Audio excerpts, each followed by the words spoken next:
Welcome to Everything Currency. This is a show where we talk about everything crypto and mo. I'm your host Jay, and today, now if you ever see me talk live or if you ever seen some of my old videos, and you might have heard me say that cryptocurrency is going to influence or take over, be involved with every single industry in the world. Today we're going to talk about that a little bit. I'm going to talk to you guys about some cryptocurrencies that are doing some pretty dope things that you might want to check out, with some new narratives and a bunch of dope information to go all along with it. So if you're excited about that, like the video, subscribe to the channel if you're not subscribed. And I got this whole light in my face,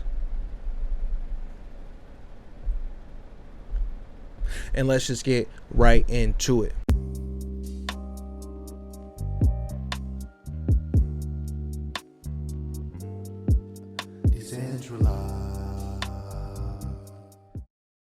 So first things first, first thing we're going to talk about is right here. So if you don't know, the SEC is hating on crypto, and they started hating on Ripple a long time ago, and Ripple claims that they spend a whole bunch of money on this case, and the US judge has just told the SEC, like, no, you guys can't appeal this. As a matter of fact, why do you guys want to appeal this? You guys are regulators, supposed to be protecting people. We found out in court that they weren't doing anything illegal. Leave them alone. Go do your job. That's what the courts are telling these people at the SEC. That's also what Congress is telling Gary Gensler. So there's a lot of people who are excited about that. But Gary is not our only enemy in crypto right now. The CFTC is also going to hate on crypto pretty tough, and I think this might slap some people in the face, because they don't even talk about the fact that they're already suing some crypto platforms right now, and once everything's able to be traded, they're going to come and say, you know what, we are going to regulate those trades in their own way, which means give us some money or else you can't do it. So that kind of sucks in that regard. Also in California, remember, there are things going on with crypto regulation in California right now.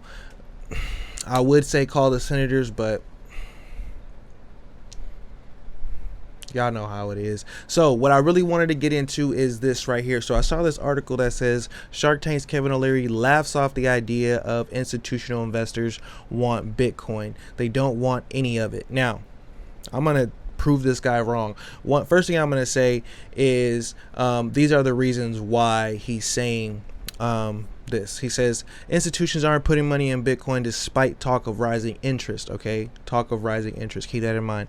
The crypto spot ETF won't happen as the main crypto exchanges are under SEC scrutiny. Listen, this is why I started this video by talking about the SEC and how they're losing in court right now. Although we got to watch the CFTC, but hey, CFTC can't really stop it, they just can find it. But anyways, without compliant and transparent exchanges in the US, Bitcoin won't rise in value. So let's start with that right there. So right now he starts off by saying that, hey, we don't have exchanges in crypto that could deal with this. It's unregulated. The SEC is hating on it. Now, that's one side of the coin, of course, but the SEC, like I said before, is losing these court cases, and once it loses its court case to Coinbase, then Coinbase and a lot of other institutions who applied to offer their institutional clients BTC and other cryptocurrencies, because they're asking for it, or else they wouldn't spend money to build these platforms in the first place. That, you know, there's another reason why this guy is pretty off, because we see that Goldman Sachs, you know, other I'll flash some up on the screen if I can find them. They're building things for their institutional clients right now. So whatever he's talking about with that is whatever. Then he said, despite rising interest, explain that over Bitcoin ETF, whatever. So basically, he has this whole thing about the regulation, and, you know, he's just mad because, I mean, or happy, I don't know. This guy got away with some things with the S. We won't even talk about it. Let's keep it pushing. But to the point of what he's talking about, I wanted to talk to you guys about this right here, because when we talk about institutions or big players getting into cryptocurrency space, it's not only about them just investing in crypto. And that's what people don't really understand. The whole point is, like, they're gonna need some of these cryptos. Like if they want to use Ethereum, they're going to need ETH. They're going to have to buy ETH. When there's things built on Bitcoin, when they start doing ordinals, they're going to need to buy Bitcoin in order to use whatever ordinals that they're going to use. And that's where the limited supply creates a nice opportunity for all of us who are getting in early. So they're going to need these cryptocurrencies. Now let's get into this right here. Crypto versus banks. It's not either or for Chainlink, and then they put comma Ripple. So they talked about how Ripple won its victory right here, but I want to talk about is how Chainlink has successfully conducted experiments with Swift and dozens of financial institutions. Now when you talk about institutions, meaning big players who move a lot of money, who do big things, like who is bigger than Swift? Who is bigger than Swift? As far as the West Coast finance, I mean, yeah, the West, I don't. It's a globe, but the West, basically. Okay, let me get off of that. But Chainlink is a blockchain data oracle that figures out large source of cryptocurrency price feeds, decentralized finance. Chainlink is the biggest oracle out. Every single cryptocurrency, I mean, almost every single DeFi cryptocurrency is using Chainlink oracles. A lot of NFT projects are using Chainlink oracles, and now Swift is going to be using Chainlink oracles because they have a couple different players that they did some tests with, including Australia and New Zealand banking group, and then this BWine Mellon Citibank, some of the biggest banks in the world, they're already testing things with Chainlink, and they're using Swift, which is the most used messaging system for money transfers, by the West, like getting on that West again. So Chainlink is something that I think at this point in time is still very undervalued, because once these institutional players start actually using it, they're going to need the token. They're going to need to buy the token. They're going to want to, stake the token. They're going to want to do everything that you're going to want to do with the token, but more, because they're going to need it to use. The corporations are going to need it. Damn. Moving on, Bored Apes Yacht Club announces collaboration with iconic Japanese streetwear brand Bape. I don't know if you guys heard of Bape, but Bape was super popular when I was younger. And what was crazy about a little Bape story, here's a little Bape story for me when I was in high school.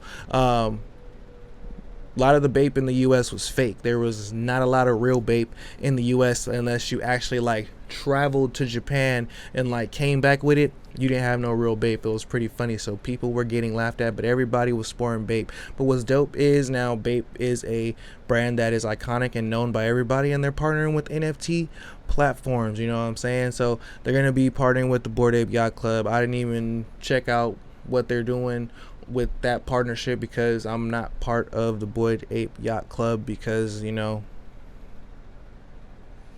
I'm not, but I think it's dope. But moving on right here, A16Z bets on Phygital sector with IYK. The reason why I'm showing you guys this article is to bring up the whole idea of Phygitals, which is the physical items with a digital identity. This is NFTs that have some type of reference on chain. I guess there's a hash on chain that shows that this physical product matches that NFT, which is very, very dope, and I can't wait to see more of this, because I think this is the #1 use for NFTs, showing that you own something, you have a piece of property, even if it's something as small as this phone right here. There could be a number in there. Take the battery out, scan it, lets them know that that's in my wallet, it's mine. But look at this right here, what's going on with Vechain. So they got this little thing where you just scan the photo and then it pops up. Now to me, this is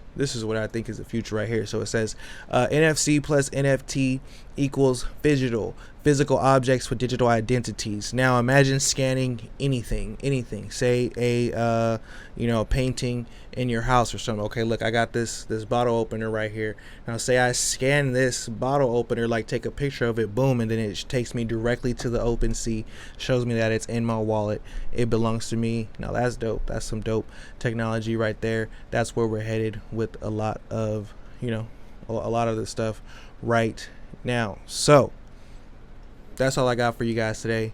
wanted to give you guys a video of just my thoughts of a lot of things that's going on in cryptocurrency right now. So Chainlink looking very nice in my opinion, just based on what they're doing. It is looking very undervalued, even at billions of dollars of market cap. I think this thing has some places to move.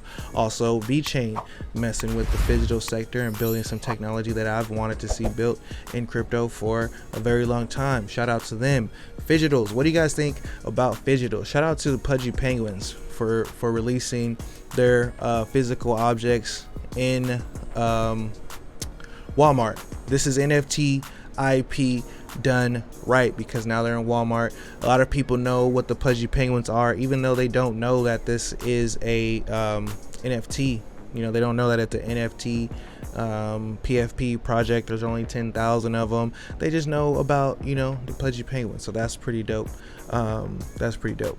I got some friends who don't know nothing about crypto who actually send me Pudgy Penguin gifts, and I was very, very surprised about that. So hey, there's demand for a lot of these things going on. So let me know what you guys think in the comment box. Leave me a comment of anything you would like me to talk about, make videos about. I owe you guys some videos. I'm going to be working on those right after this one. Y'all think positive things will happen.